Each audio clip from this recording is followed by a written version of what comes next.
Bonus short story Emilia and Ram's bumpy master-servant relationship. UJ. The moment the girl entered the guest room without even knocking, she ended up raising her voice at the sight that awaited her within. The girl possessed sweet, lovely features. Sporting short, uniform hair, her almond eyes shone a light crimson. But contrary to her lovely appearance, the girl seemed to have a sharp, intellectual aura about her. But even that aura dissipated as she grimaced at the unpleasant sight before her. "That voice, is that you, Ram? Sorry to surprise you." The next voice did not come from the girl, from Ram. It came from a person who was already in the room beforehand. This voice was as clear as a silver bell, and merely hearing it would shake the listener's heart for better or for worse. But this time around, the voice sounded strangely confined as it reverberated through the room. This was only natural. The reason being that the owner of the voice was in this room with a bucket completely covering their head. "What is this, Lady Emilia? To cover your head with a bucket in a place like this? Phew, can you not tell just by looking? I can only imagine that this is Barusu's fault. Your kind of acting like this is really weird. Also, Subaru does have something to do with this whole bucket thing, but I'm keeping this secret from him. Please keep quiet about this. Barusu has something to do with this, but it's a secret from him. That's rather complicated, Lady Emilia." With the bucket still on her head, Emilia was sitting in a chair in the middle of the guest room. Ram's conversation with her, while unable to even see her face, failed to touch on the heart of the matter, and was thus going nowhere. All right, I'll explain. Off you go." Perhaps having noticed Ram's frustration, Emilia slowly took her bucket off. As she did so, her long, glistening silver hair spilled out of the bucket. This hair, which was alluring as moonlight itself, flowed down her back as she blinked and set her amethyst eyes on Ram.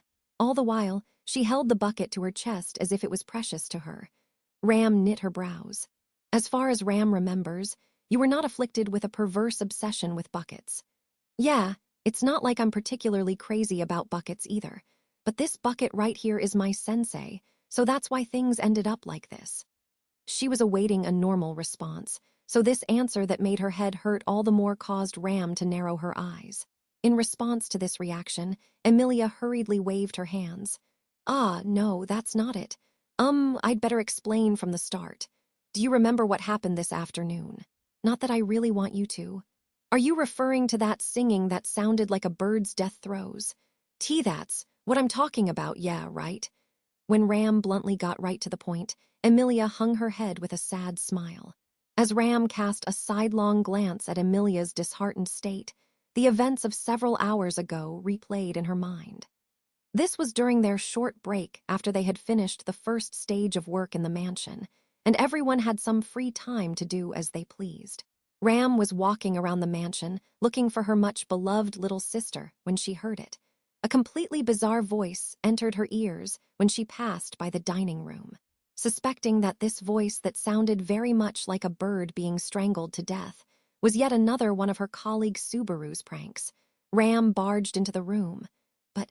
But what I actually found within that room was your unfortunate figure sincerely attempting to sing. Don't call it unfortunate, although I will admit that that was kind of horrible. Kind of. Really horrible. Are you happy now? You're so mean, Ram, Bay. Tormented by a strange sense of stubbornness, Emilia's attitude turned completely sullen. However, Ram tilted her head, not feeling the sense of disappointment she had expected from this response. Ram had assumed that Emilia, who knew of her tone deafness, was someone who was easily influenced. Despite this, you are not discouraged. Does this mean you've suddenly become defiant in this short time?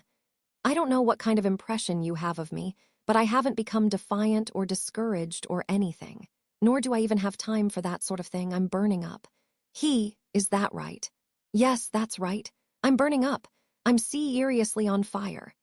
In response to Ram's indifferent reply, Emilia's eyes sparkled as she repeated herself any number of times. Her expression was very clearly saying, "Ask me what I'm so excited about, ask me," causing Ram to sigh. "Lady Emilia, it truly does seem to me that Barusu has had a hand in this." "I don't think that's the case, though." "Well then, for what reason exactly are you burning up?" "You want to know. Foo-foo, and with that I shall return to the tale of the bucket. This must be quite the shock, isn't that right? I suppose so. It would be absurd if the bucket had no relation to this. As Emilia showed off the bucket she was holding, Ram momentarily felt relieved that they were finally returning to the topic at hand.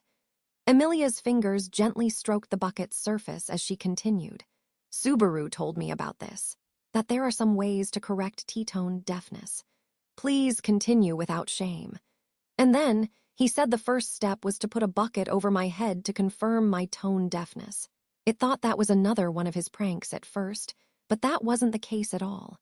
Subaru was seriously thinking about how to help me, so I figured I should do my best as well. Her enthusiasm was splendid, but the connection between her tone deafness and this bucket remained unclear. Although reflecting on their conversation thus far, Ram could hazard a guess as to what was going on here. You want to know what the connection is between tone deafness and buckets? Yes, absolutely. When you have a bucket over your head, the sound of your voice reverberating within would allow you to comprehend the extent of your tone deafness. If there exists some other explanation, please do elaborate. Ram, could it be that you actually knew what buckets could do all along? Well, Ram has been using buckets for quite some time after all.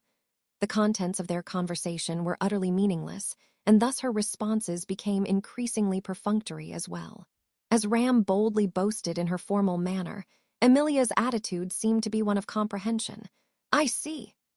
This straightforward reaction made Ram feel just a little uneasy. From Ram's perspective, her relationship with Emilia posed some unusual difficulties. It went without saying that to Ram, her one and only master for life was none other than Roswal. Her body, mind, and soul, everything she had, barring her love for her little sister, it would be no exaggeration to say she devoted all of herself to him. And Emilia was absolutely indispensable to Roswal's plans.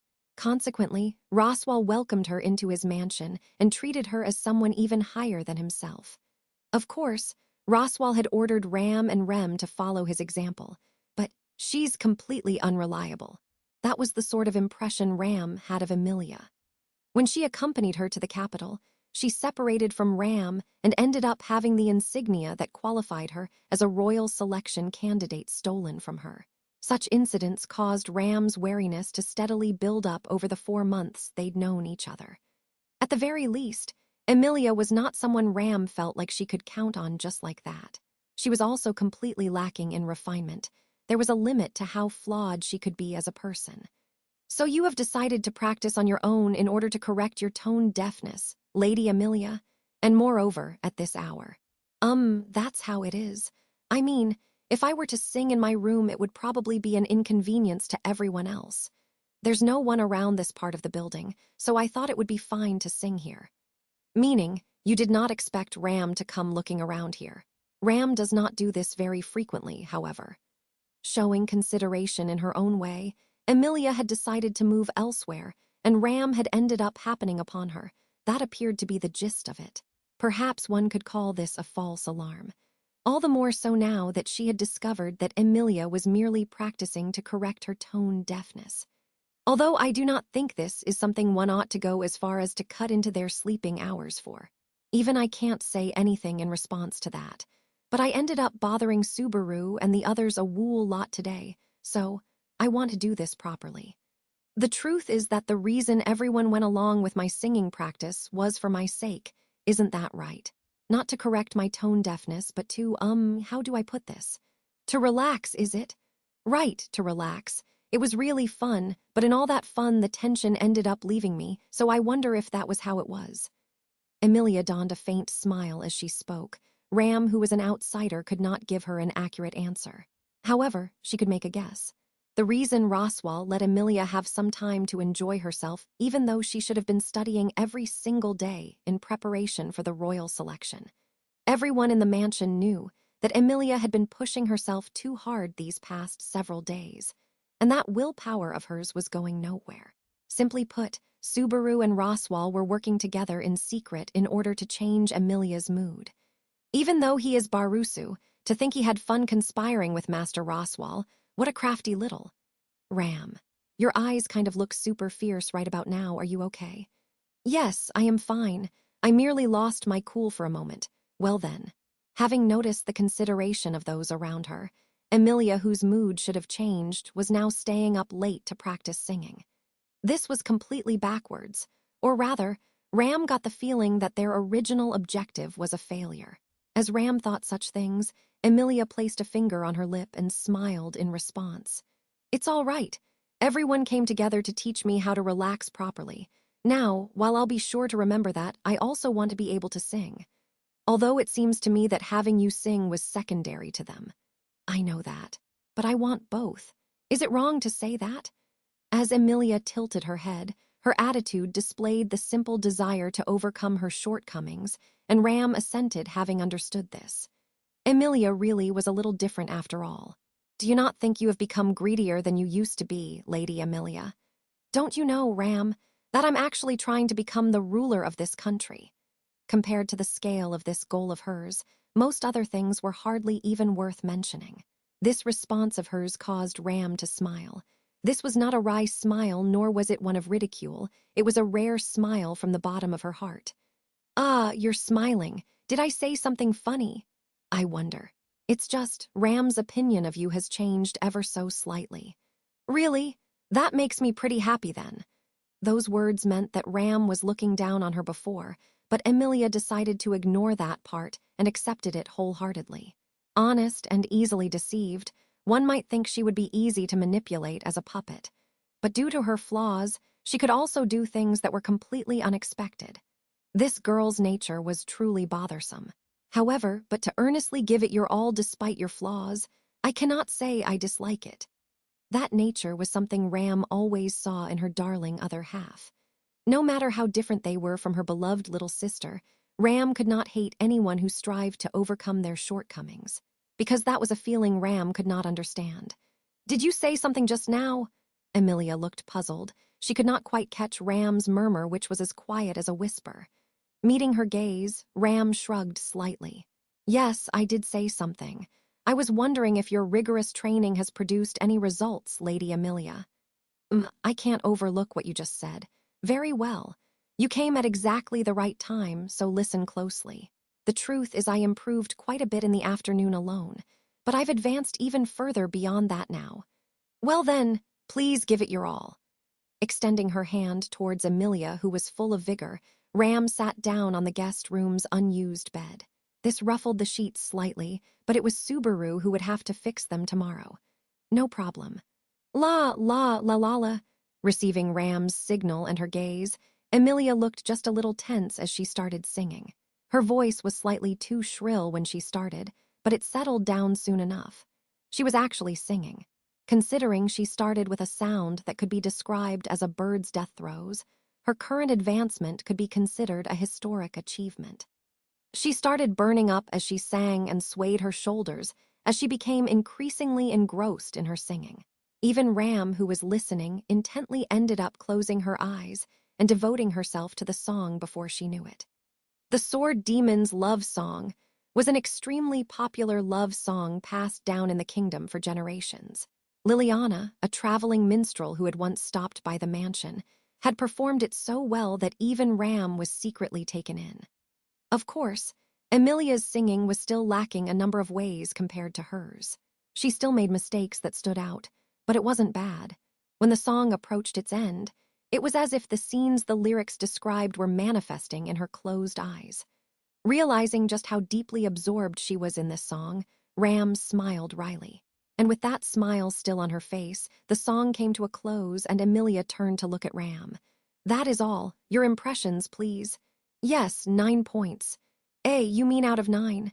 You're quite audacious all of a sudden." "I mean out of 100, of course." This scathing appraisal caused Emilia to drop her shoulders in dejection. However, she immediately clenched her fists tightly and looked up. "But I've gotten a little better, right? How many points would I have gotten when I first started? It is rather absurd that you think you would get any points at all. It was that bad. To begin with, even calling it singing would be an insult to the concept of songs. That was how bad it was. So compared to that, Emilia's current level definitely got a passing grade. But I'm sure a passing grade is not enough to satisfy you." "I suppose so. I want to work harder and become better. Also, it looks like I'm still no good with songs besides the sword demon's love song after all. Scratching her cheek in an embarrassed manner, Emilia pointed out her flaws. Ram sighed at Emilia's ambition and the enthusiasm that came with it. At this rate, this singing practice that was supposed to be a change of pace for her might once again cause her to overexert herself, putting them back at square one. Very well, then let us do this every other day. You shall practice here only on a fixed schedule. Ram shall free up some time as well. You'll do this with me? Ram, with me? It would be worrisome if there wasn't someone watching over you. This was what Ram truly felt. Of course, she also had the ulterior motive of doing it for Roswal's sake. But even setting that aside, the song wasn't bad, she thought. Thank you, Ram. I'll do my best with you and Bucket Sensei. Please do not place Ram on the same level as that Bucket.